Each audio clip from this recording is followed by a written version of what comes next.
Empezamos con lesiones de las articulaciones. Y aquí quiero que tengamos tengamos cuidado con esto. Porque le hemos puesto lesiones de las articulaciones porque se refiere a las grandes lesiones que suceden en las zonas articulares. ¿Ok? Me estoy refiriendo a las luxaciones y a los esguinces. Ahora, y les he pedido que tengan cuidado con este punto porque muchas veces a las luxaciones se les conoce como lesiones intraarticulares y a los esguinces como lesiones extraarticulares. Y si los esguinces son lesiones extraarticulares, no tendría por qué estar en ese tema, ¿no? En lesiones de las articulaciones. Pero ahora les voy a explicar por qué. Es una razón básicamente de agrupar los temas.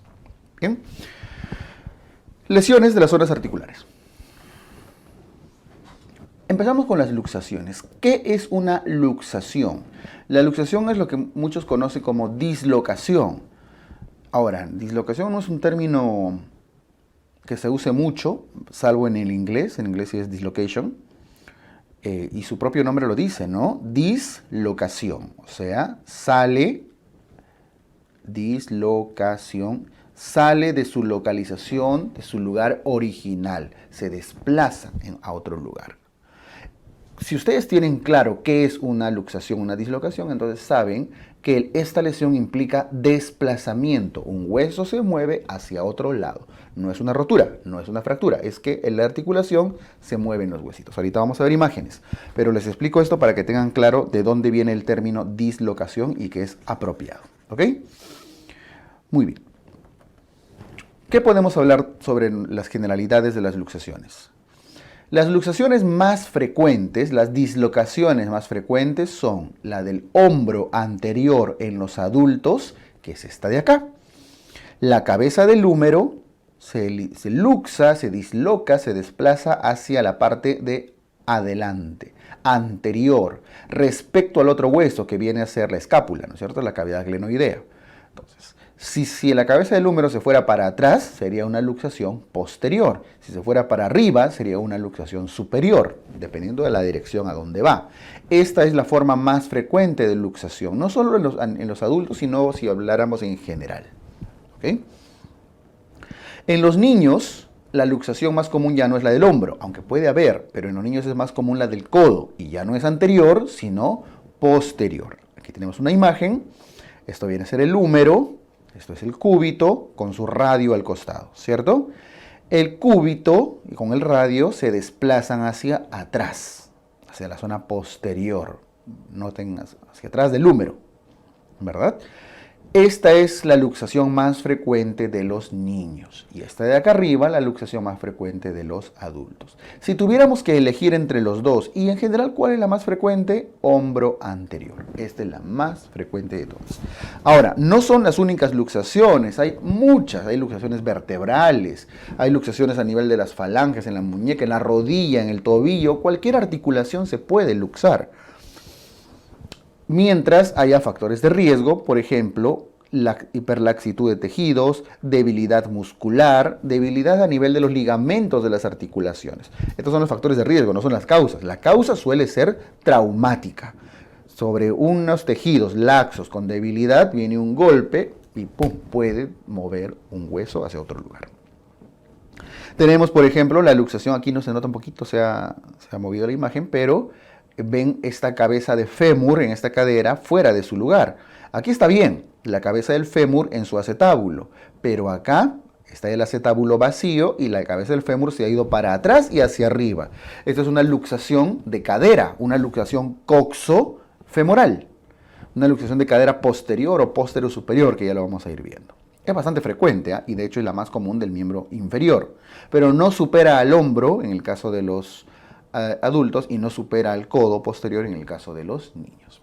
Bien, ya, esto es lo que tienen que manejar. Ahora, hay un aspecto que quiero que tengan claro en el caso de las luxaciones. ¿Por qué se llaman anterior, posterior y demás? Porque les puedo poner acá un ejemplo. Miren, esto es el fémur, ¿ya? Miren de costado, estamos viendo una imagen lateral. Y esto es la tibia. Si puede haber una luxación, esta es la parte disculpen. Esto es solo un esquema, no tienen que apuntarlo. Anterior y esta es la parte posterior.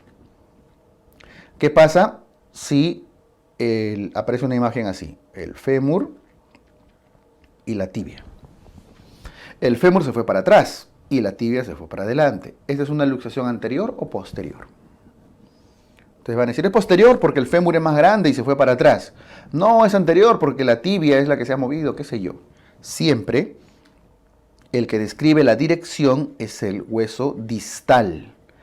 En este caso, la articulación que estamos hablando es la rodilla, ¿no es cierto? Porque la articulación entre el fémur y la tibia es rodilla. Y como la tibia se está yendo para adelante, viene a ser una luxación anterior.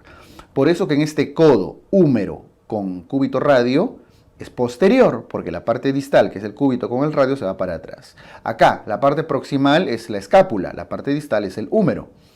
Se llama anterior porque el húmero es el que se va para adelante. Igual acá, proximal, el hueso coxal, distal, el fémur. El fémur es el que se ha desplazado.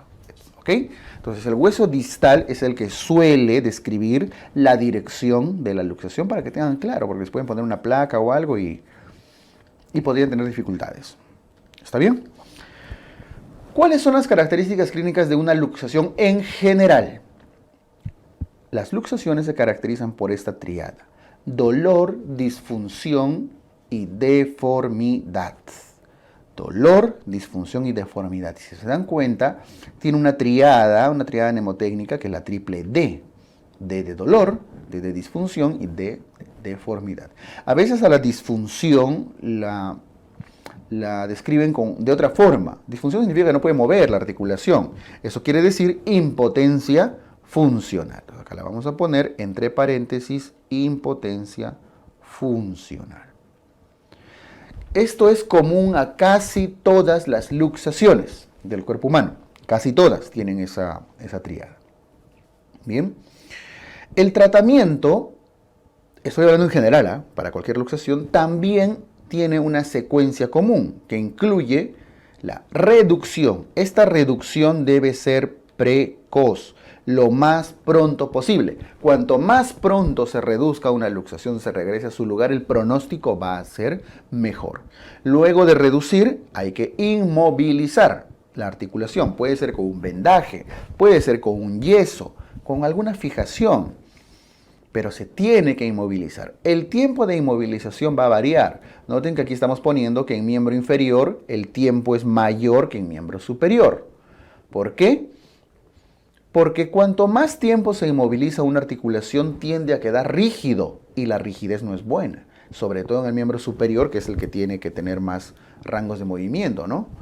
Bueno, al menos que sean Messi, que necesita que su miembro inferior, sus rodillas, sus piernas estén completamente flexibles, ¿verdad? Pero en todo caso, el miembro superior tiene un tiempo aproximado de inmovilización de 3 a 4 semanas como máximo, en lo posible.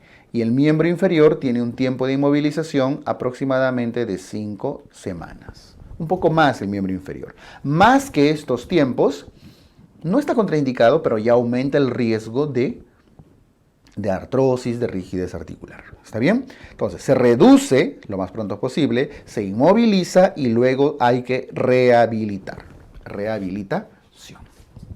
Muy bien. Ahora, ¿qué complicaciones tienen las luxaciones? Cuando hay una luxación puede haber distintos tipos de complicaciones. Una cosa es la complicación inmediata, precoz, por el simple hecho de haberse luxado. O sea, cuando el húmero, la cabeza del húmero en este caso, de esta placa, se mueve, daña partes blandas, ¿no es cierto? Desde el momento en que se luxa.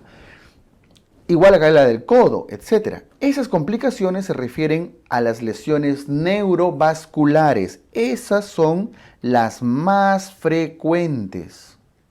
Por ejemplo, ahí está. Cuando la cabeza del húmero sale de su articulación, se desplaza hacia adelante, compromete este nervio, el nervio circunflejo, nervio axilar. ¿Ok? Y no solo el nervio va acompañado muchas veces de una arteria, la arteria circunfleja, entonces puede haber un sangrado también. Esta luxación de acá, la del codo, ¿qué puede lesionar? Por acá adelante pasa el nervio mediano. Y el nervio mediano puede ir acompañado de la arteria braquial. Entonces, hasta podría lesionar la arteria braquial, generar un sangrado e incluso un síndrome compartimental. Puede ser. Esta lesión de la derecha del miembro inferior de la cadera, si la cabeza del fémur se va para atrás, puede lesionar el nervio que va por detrás, que es el nervio ciático.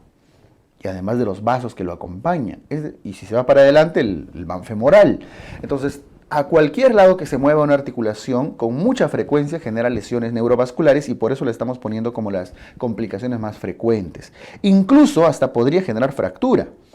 Cuando se sale la cabeza del fémur del acetábulo puede romperse el cuello. No es algo muy frecuente, pero puede pasar. No solo el cuello, sino también la cabeza. Entonces, barrita acá y le pongo fracturas. Estas complicaciones, lesiones neurovasculares y fracturas, son complicaciones tempranas, inmediatas, por la fractura misma.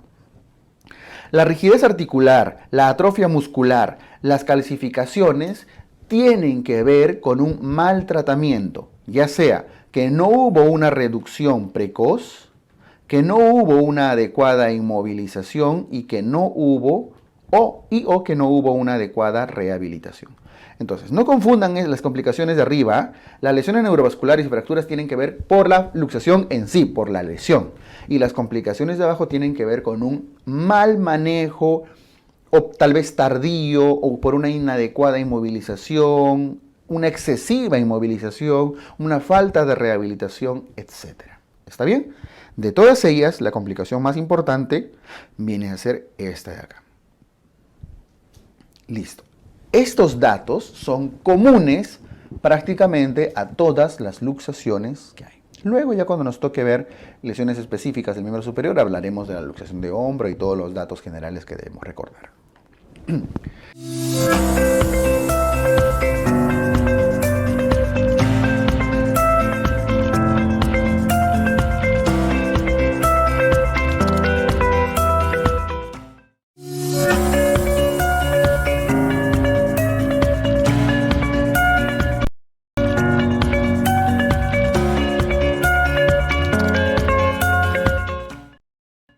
Esguinces.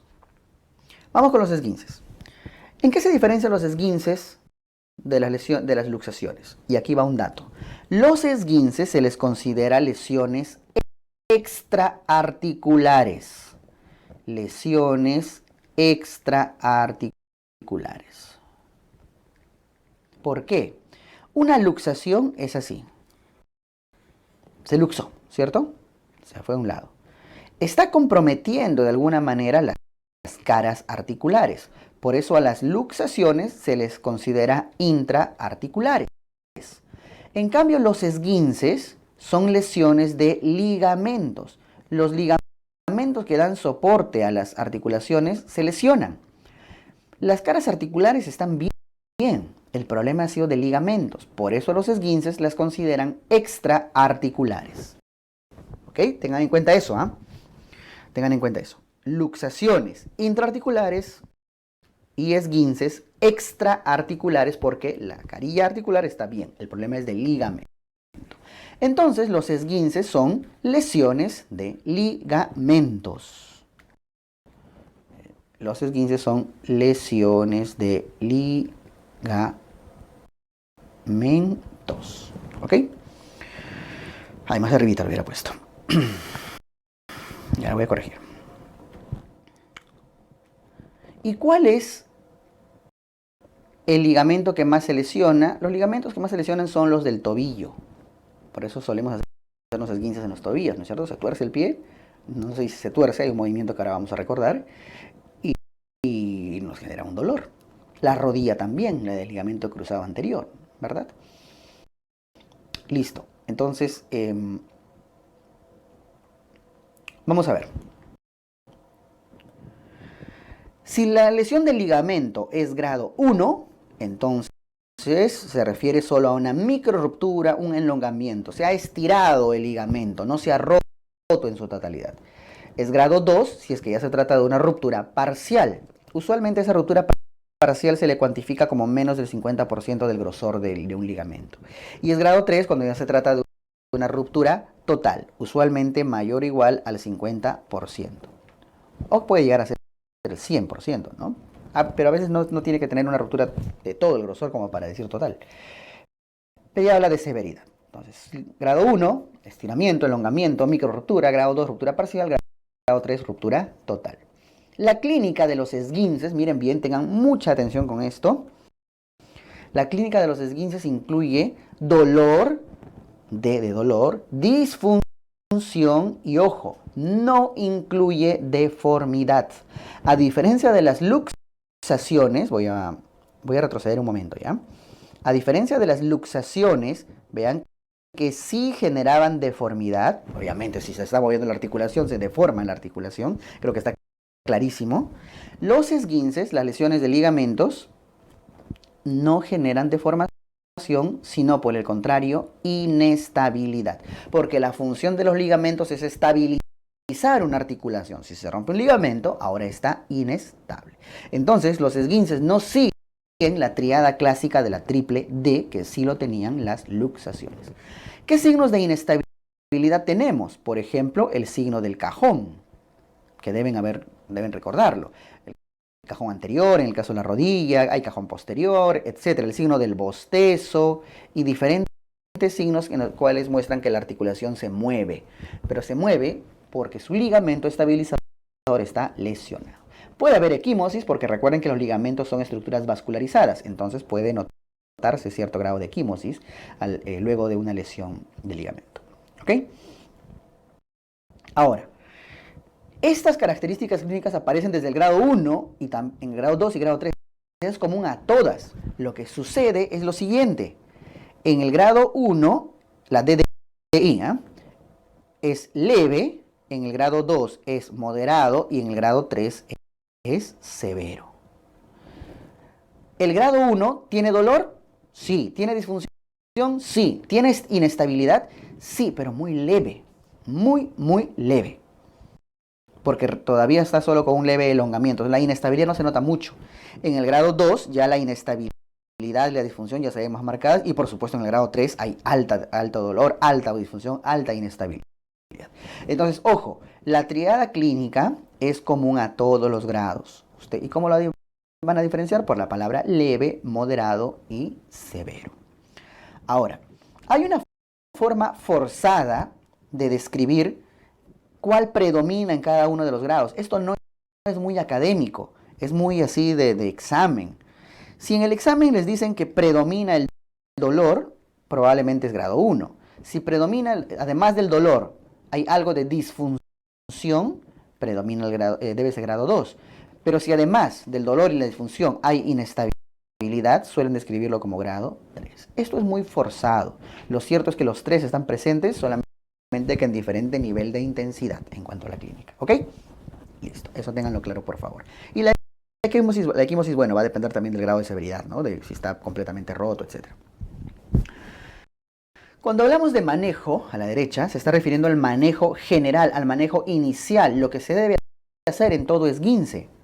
Están jugando pelota, están jugando fulbito, están en su pichanga y su pata así se torce el pie, ¿no?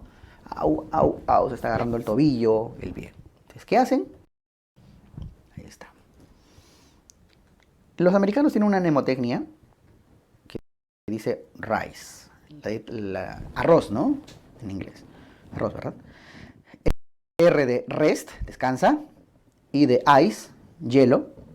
C de compresión, de vendar. Y E de elevation, de elevar el miembro inferior.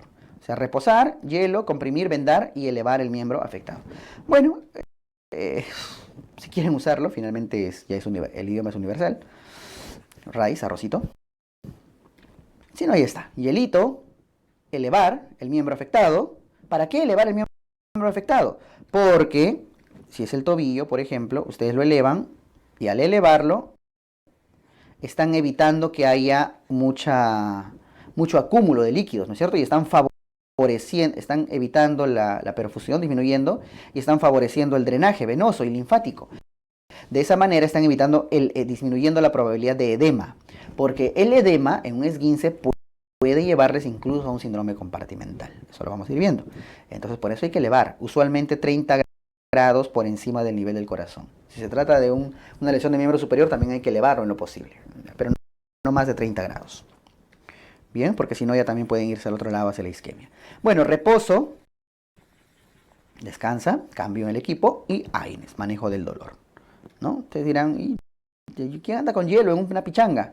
Bueno, pues compran una chela helada y se lo ponen, un marciano, algo. Pero la idea es enfriarlo.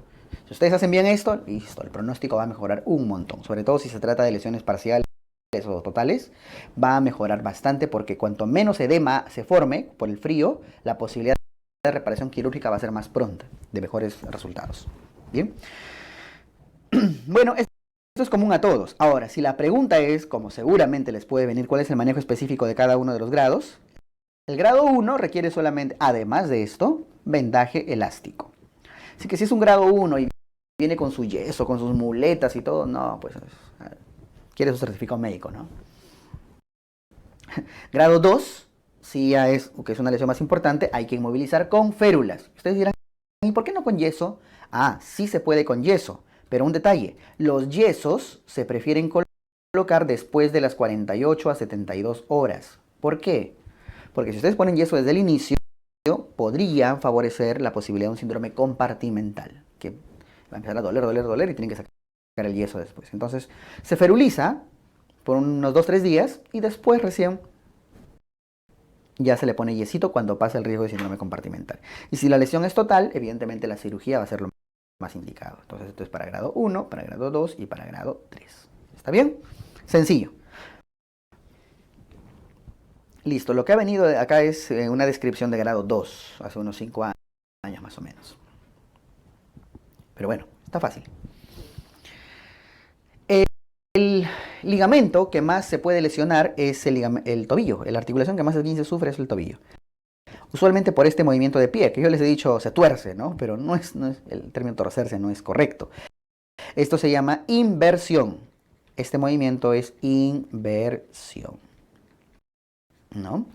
Cuando el pie hace una aducción. El pie está en aducción.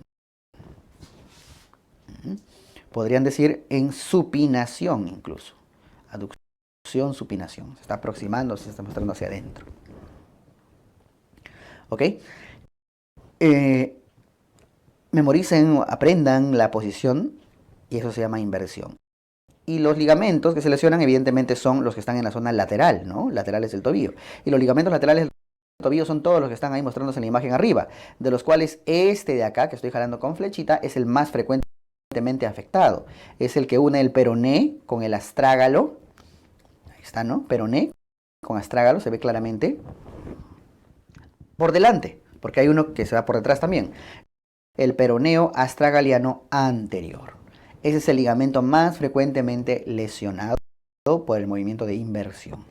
Un poquito de anatomía. Luego el otro movimiento al revés, que es menos común, ¿no? O sea, las personas no suelen torcerse así con frecuencia, a menos que, salvo los pie plano, que tienen, como en los que tienen pie plano, el arco longitudinal está aplanado, entonces el pie se hunde, ¿sí? Hace una pronación. Los pies pronados hacen este movimiento más fácil que se llama eversión. Este pie está en pronación, a diferencia del otro pie que está en supinación y aducción. ¿Okay? Evidentemente en la eversión se lesionan sobre todo los ligamentos de la cara interna, los ligamentos deltoideos, que son varios, hay capa profunda, capa superficial, no importa. Deltoideos. Pero de lejos, 3 cruces más frecuentes este de acá, el peroneo astragaliano anterior, sobre todo en las mujeres. ¿Y por qué? Por esto de acá, ¿no es cierto? Por esto, ahí está. Este suele ser el culpable. Ahora, no es el único culpable. Uno jugando fútbol y uno no juega con tacos, ¿no? Igual se puede torcer. O sea, pero es uno de los factores de riesgo más importantes, porque el piecito, ya han visto que sufre acá, el piecito, ¿no? Y este peroneo astragaliano anterior está acá, este es por la posición del pie, el peroné, y ahí está el peroné y ahí está el astrágalo. O sea, cambia de posición, es el calcáneo. Este es el peroneo astragaliano anterior. Antes estaba horizontal, pero cuando le ponen acá su taco número 45, ¿no? Entonces el ligamento peroneo astragaliano se hace vertical. Y eso hace que una torcida, claro, se tuerce, se lesiona. Muy bien. Es un factor de riesgo, evidentemente. No es la causa única. Listo. Sobre todo en las chicas. Ya está. Hay algunos esguinces mucho más complejos.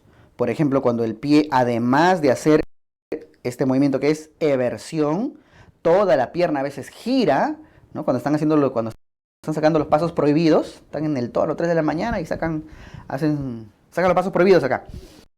Entonces, eversión, rotación externa y otros movimientos más. Miren todo lo que puede pasar. Se lesionan los ligamentos de la parte interna y además puede haber lesiones sindesmóticas de la membrana interósea, fracturas de los maleolos, o sea, un paso prohibido los puede llevar pues a un desastre acá en el nivel del tobillo, ¿no? En la rodilla también. Quieren hacer la de Ronaldinho y ¡pum! Se rompen los ligamentos, ¿no? Listo. Esto respecto a los esguinces, entonces esto es lo más importante, ¿ya? La clínica, las características de cada uno de los grados. No son los únicos esguinces, ojo, la rodilla también tiene. Y en la rodilla cuando se lesiona el ligamento cruzado, el famoso signo del cajón anterior, que lo vamos a ver en rodilla. También es un esguince. Los ligamentos de los intervertebrales también se pueden lesionar entre cada una de las vértebras en las apófisis. Esguince en la columna vertebral. En todo puede haber esguince. Muy bien, salimos de acá.